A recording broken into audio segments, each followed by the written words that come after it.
of our existence. They make up over 60% of Liberia's population. They drive the economy. The power of the health sector kept in education. Most of all, they cement peace and unity. It's time for them to talk, worth talk with genuine expectation. Join Edward Tamba every Thursday from 6 to 6:50 p.m. on Lernen TV.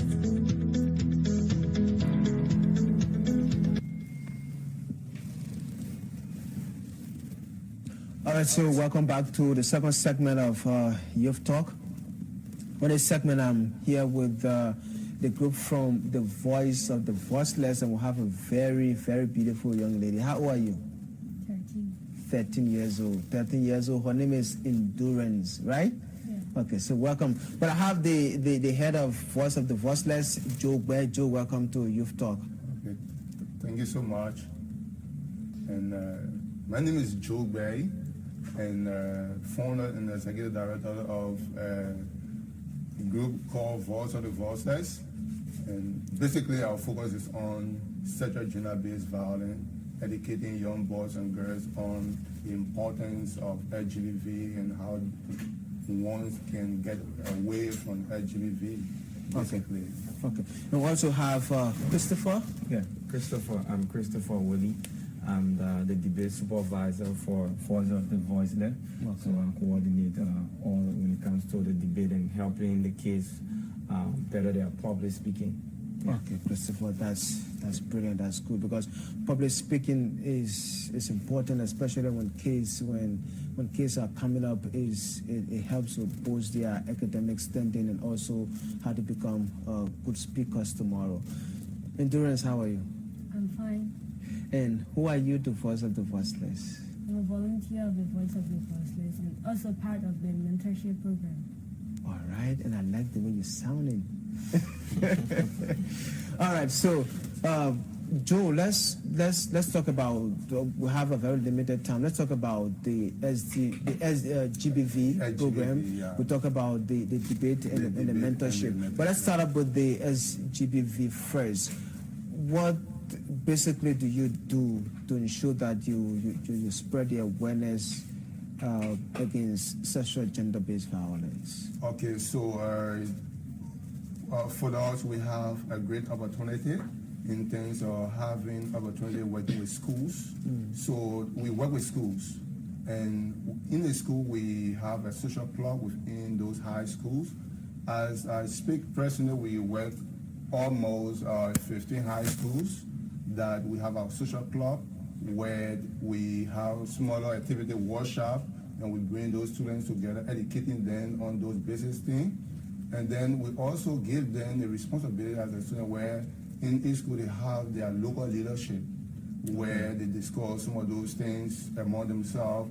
Example, sex for grade, bribery in the school, and all those issues being discussed among them locally. How supportive are the school administrations that you're working with in making sure that they curtail sexual gender-based violence, especially that part that has to do with sex for grades in school?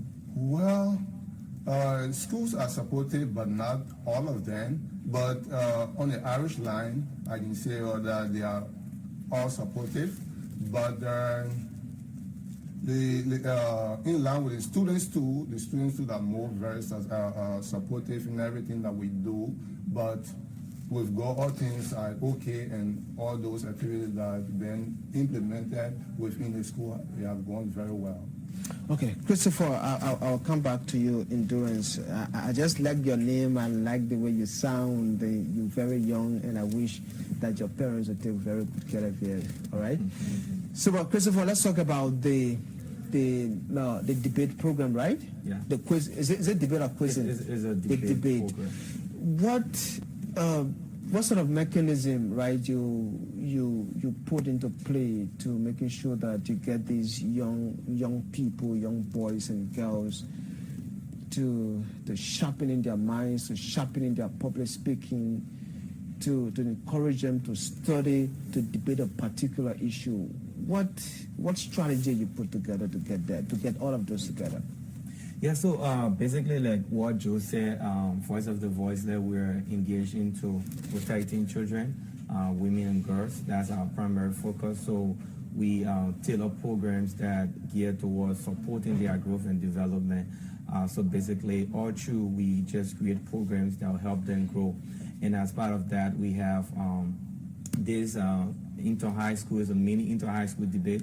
But our debate is focused on mainly around sexual gender-based issue. Okay. So majority of the topics that we put together is something that intend to amplify the voices of young people, women and girls, how they can be protected, how they can put for policy or recommend to their national government as to how they can take on certain stands in society. So basically, that's what the essence of that debate want to make them have good public speaking skill, also to amplify their voice on the national scene. So that's the essence of that whole debate. So it just circle around protecting women and girls. And I like that because it is really important, no doubt, regardless of which sector you from. The issue of sexual gender-based violence, the issue of protecting our girls. I'm a father of a young girl. Okay. Is important because society keeps getting, really bad when it comes to this thing. So it's very important to see young people, young men talking about protecting our girls from SGBV, especially starting from the school. So I must applaud you guys for that. But let me hear from you, Endurance. You are part of one of the debate teams, right? Which school are you from, by the way? Crested King Catholic High School. Crested King. Which class are you in? 10th grade. 10th grade, and you're 13. Yeah. So you graduate when you're 15. Yeah. Okay, congratulations. So what are some of the topics you've debated on before? Well, I just joined the debate team. Okay. For my first game for the debate, we debated on should abortion be legalized in Liberia. Abortion. Yeah. Okay. Do you know anything they call abortion at all? Yeah. Okay. Getting rid of a child in your womb Okay. through pills or medical procedures. Okay. And I was studying on the motion that says in our court, abortion shouldn't be legalized in Liberia, while my opponent team were debating that abortion should be legalized. Okay. Well, I'm part of the mentorship program where they teach public speaking, creative writing, and life skills. Okay. So public speaking, they teach us that public speaking, we should know how to have an oral communication with an audience, how to speak among people, our fellow students, so that when we graduate and go out there, we'll know what to say in front of people. Creative writing, those books we see people writing about we read in schools, they teach us how to take things from out of our minds, to be creative and put it on paper. And I just say somebody book, who I like the book, I like this one. But we should be able to get our own knowledge and put it onto pen and paper. Okay. The life skills they have so many skills. For me, I'm part of the chloride, tassel, and submaking, the liquid submaking. Okay. And you can fix them now, or you just started? Thanks to the Voice of the Voiceless, I learned how to fix chloride, tassel, and our graduation will soon be graduating. Wow. In making chloride, we have so many things to do for the time. Okay, I get that. But she talked about something very important, Joe and Christopher, and I like that because abortion is not just a national issue. Abortion is a global. In fact, abortion is more global than the globe itself because the issue of abortion is so sensitive that certain governments don't easily talk about it because it hinges on their election. Just some part of last year, the United States government ruled against that rule and abortion law in the states, which gave states the power to decide how to go about their own abortion laws and all of that. Why did you bring abortion in the first place? Yes, so like I said, majority of our topics are centered around helping young people, and I think we see young people as people who have ideas that they can recommend. And it's no secret that that's one of the things that we have around. We have a whole lot of young people who go to places and do illegal abortion, just go to anyone and just do it. So as a means to protect them, because debate is not really about 100% is right or wrong. Personally, I don't support abortion because I'm a Christian. I don't support that. But when you have this kind of conversation wherein you have young people coming to discuss, putting for recommendation, it's more of a kind of awareness. Or if you are doing abortion, whether it's safe abortion or whatever abortion that you're going to go for. So it's not really about 100% you are right, but it's more of offering putting forth the ideas, to put forth an idea that policymaker can listen to you, and then when they are making informed decisions. I think recently there have been some kind of discussion around there is some ratification on the Liberia abortion law. So it was discussed recently. So at this kind of event, we expect young people coming to discuss that. So you'll see we'll have topics around the issue of capital punishment for rapists. We have something around sexual education being taught in school. A whole wide range of topics that affect young people, women, and girls. So that's what our topics are tailored around. So, Joe, with all of these things, all of the opinions you get from the students, right? Whether it's the opinion on abortion or against abortion, whether it's the whether it's the opinion against rape, what do you do with these recommendations? Do you just keep them, or is there a way that you factor to get them to national government? So as I said first, those schools that we are working with, and we have local leadership. So we don't have a support or having this and to say, we carry the national government. What we do normally is that after we have gotten those reports from those various schools locally, and then we invite those leadership, and we come together. We have where we discuss it with set goal in terms of, for example, the issue of sex for grade. What do you think? What do you think could stop the issue of sex for grade? And what is the cause of those things? And then we have you experienced any school that has reported to you that they experience sex for grade? Because I think the Ministry of Education has this policy that is totally against teachers getting engaged into sex for grades. I'm asking because if you have a school that registered that, then that school should be reporting to the Ministry of Education. So that's the reason we have our clubs in the school. We currently training them that maybe if such a thing come up, that's why you have the. Oh, you're not heard of it? Yeah, no, we haven't heard any case like that. But if such a thing come, our club can also help to reach out to. We can connect them to the ministry, or maybe they are not too comfortable getting to maybe the school administration. They can contact us, and we can get the policy maker. And just what Joe was saying, normally from this debate, it informs us as to which program to have. So that, for example, if we see that there are more discussion and we are having more discussion coming from the issue of children, how they are being protected, we use that to inform our program as to what we can do. So if we observe that more young people are coming to us telling about sex for grace, then we try to see how best we can organize a program and have that. And we also share with our partners. We have we partner from Street to School, which is a global organization. And those people also share with their own local people. It's a German organization. So I believe in that they can relate with, through the embassy, they can relate with government on these kind of things. Okay, so yes, you're just in flight because our time is fast spent. I want us to delve more into this whole thing about the SGBV because it's important. And what more action do you want to take to making sure that you create more of that kind of education to our young girls, and making sure that they know how to protect themselves? Do you have females in a group at Voice of the Voiceless, making sure that they talk to those girls exactly as to how they can take care of themselves? Yeah, we have a lot of female, even more than the male. Okay. Personally, as we speak. Okay. Yeah, we have a lot of female. I saw you shaking your head, Endurance. You want to say That is something? one. Yeah, I just added to what you said. Yes, go ahead. Yeah, because the women organization is majority and the men are Minority. So you got more women. Yeah. So you relate more to the women? Yeah, more to the women because they know how to talk to girls in the schools. Yes, sure. They would know how to do that.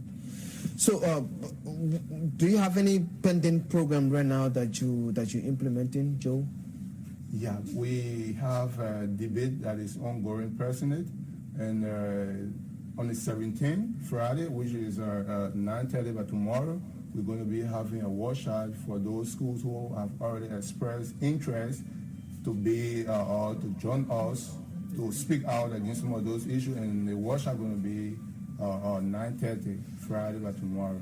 Okay. And then the mentorship program that she talked about, we are next week Saturday we'll be having this program where we're going to certificate each of those students who attended the program, and as we speak we have like 65 young boys and girls, and out of 65 we have like 98% female, and the balance rest is just male. Okay. Yeah. So let me conclude with you. I'll come back to you, Joe, for your concluding statement. So yes, I'm being told we got 5 minutes. Finally, what more strategies, what more mechanisms are you crafting to making sure that you teach those young kids in school how to be better public speakers, but not just that, especially for the females, how to take care of themselves properly in school, how to report any instance of advances against them, for example, from new instructors? Yes, so like Joe said, our various clubs in the school, we have this kind of quarterly training for them. We bring experts in the various field as to how they can report these cases. And when it comes to the debate, we carry them through a whole training, because we know, like I believe a few years ago, she was in this kind of, maybe the stage fright and all of those things. So what we try to do is that we try to mentor them. We use what we call the World School form of debate, an international standard. So like we go to some school that I don't even know about debate. So we train them, because I'm a trained World School debate from Youth for Change. We train them, we tell them about the whole format of debate and how they can use it and improve their public speaking. Okay. So with that, we try to use that for using it on programs, talking to policy people when we are invited to this kind of local or international event as to how they can give report on sexual gender-based issue in our country. So that's what basically we are doing. Endurance, let me hear from you finally. What can you say to, young girls, a lot of young girls of your peer are watching you right now? What can you say to them when it comes to debating, when it comes to public speaking? What have you learned when it comes to sexual gender-based violence? How can they protect themselves as you've been taught over the time? Well, I will start with sexual-based violence. Okay. Sexual-based violence. We have organizations in the world nowadays. For example, you said my friends will be watching it live, and they have so many organizations. So what I would say is that when they experience any form of that, they can go and report to an organization who will help them, and the school can become a better school. Okay. Then the mentorship program. The mentorship program is also helping a lot of students with life skills, because girls nowadays, people graduate and they just sit home. They don't have nothing to do, because nowadays in our country, the economy, there is no good job form. So the life skills help you. You can be able to make your bean slippers, your tada, sell it. And you'll not even know that the person not working, because they'll be able to maintain themselves in a debate. The public speaking gives you self-confidence. It also improves your communication skills, because when I was in the debate team, I was kind of afraid to speak before people. When you come in to go somewhere, even to recite a poem, I'll be very frightened. But through the debate club and the public speaking that they taught me through the mentorship program, I'm now able to speak among people, lead my friends on devotion, and so on. And the creative writing, right now, I have so many stories in my book that I'm writing on, that I've written. Okay. And I carry sometimes to my English instructor, and he said I need to try harder. Because nowadays the world has turned into a modern place. Creativity is what everyone needs. Okay. Because a few years from now, the world won't be the same anymore. And Sure. everyone will need. Sure. Endurance, thank you. Thanks. I hope I can have another time to talk to you once more. But Joe, finally, our time is out in just 30 seconds. What immediate plans do you have to making sure that your voice of the voiceless becomes better? We have explained all that we have personally, and the only thing that we are seeking for is support. Maybe it could be financial support, it may be moral support, whatever support that if you are watching and listening, we seeking for support, financial support, moral support, and whatever support to make Voice of the Voiceless to be a successful one and for the interest of young people of Liberia. Okay. Well, Voice of the Voiceless, Joe, Endurance, and Christopher, it was really nice having you on the program. Thank you so very much. I wish I had more time to talk to you, but I wish I can have another time to talk to you all. Thank you. Until I talk to you next Thursday, I'm Edward Tamba. Thanks for watching. Have yourself a wonderful time. Bye-bye. The youth are the pillar of our existence. They make up over 60% of Liberia's population. They drive the economy. The power of the health sector kept the education. Most of all, they cement peace and unity. It's time for them to talk, words talk with